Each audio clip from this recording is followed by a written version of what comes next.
Pernah tak kita terfikir, apa sebenarnya yang buat seseorang tu hebat? Bukan sebab gelaran dia, bukan sebab harta dia, tapi sesuatu yang lebih dalam. Hari ni, kita nak selami kisah Zaid bin Harithah, seorang lelaki yang buktikan status sebenar tu datang dari hati, bukan dari keturunan.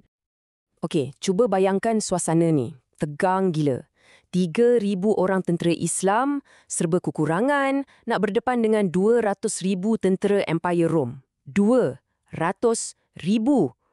Misi ni macam misi bunuh diri kan? Rasulullah sendiri berdiri depan mereka dan bila tiba masa nak namakan panglima pertama, nama yang disebut tu buat semua orang terkejut. Zaid. Ini yang buat kita tertanya-tanya kan? Siapa Zaid ni sebenarnya? Kenapa seorang bekas hamba, bukan seorang bangsawan Quraisy yang hebat-hebat tu, yang dapat kepercayaan untuk pimpin misi paling bahaya ni? Kisah dia jauh lebih luar biasa dari apa yang kita bayangkan. Jom kita mula. Pertempuran ni bukan calang-calang pertempuran. Ni macam David lawan Goliath versi dunia purba.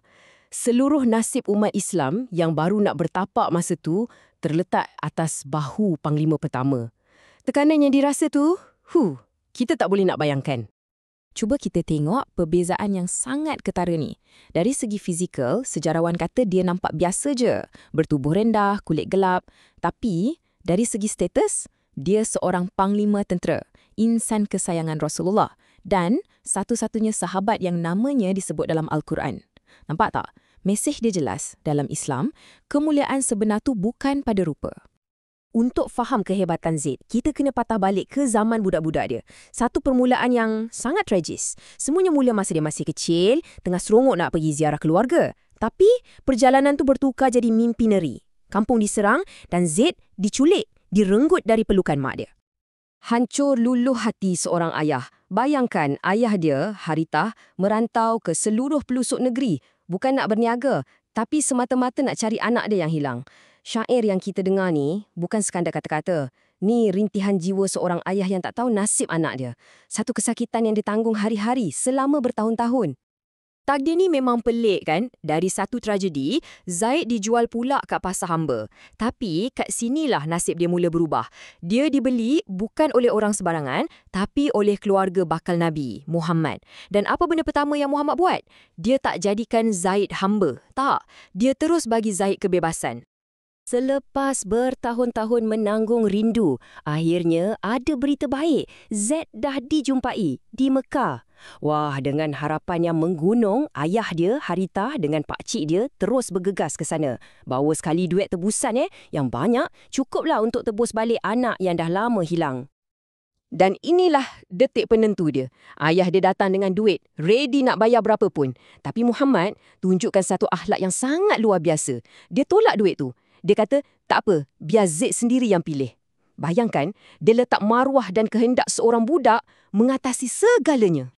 Jawapan Zaid pula, ya Allah, memang luar biasa.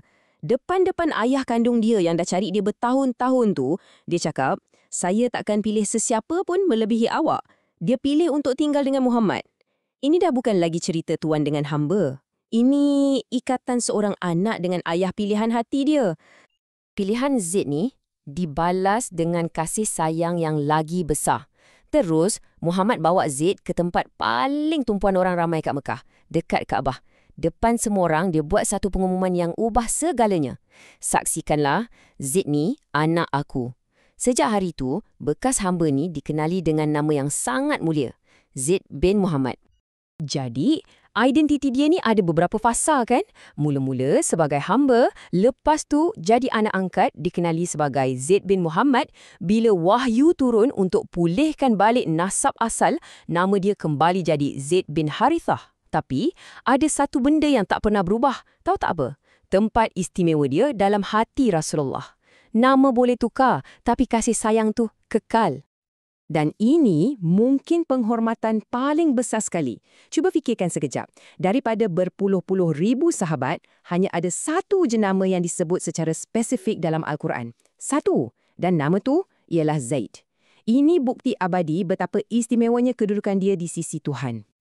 Kisah kesetiaan Zaid ni tak berhenti kat situ je tau. Bila seruan Islam bermula, Zaid ni antara yang paling awal sahut seruan tu. Ada yang kata dialah lelaki pertama yang masuk Islam.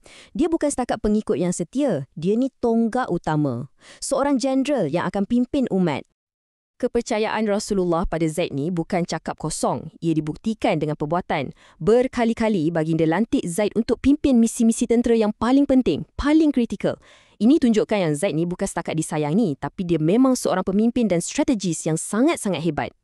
Dan ini bukan saya yang cakap tau. Ini testimoni dari orang yang paling kenal Rasulullah, isteri baginda sendiri, Saidina Aisyah. Dia cakap, Rasulullah tak pernah hantar Zaid dalam satu pasukan tentera, melainkan Zaid yang jadi komander. Dia siap percaya lagi, kalau Zaid masih hidup lepas kewafatan Nabi, Zaid mungkin akan jadi pengganti. Begitu sekali tingginya pandangan mereka pada dia. Okey, sekarang kita kembali semula ke titik permulaan cerita kita. Medan Perang Mu'tah. Ingat tak? 3,000 orang lawan 200,000 tentera Rom.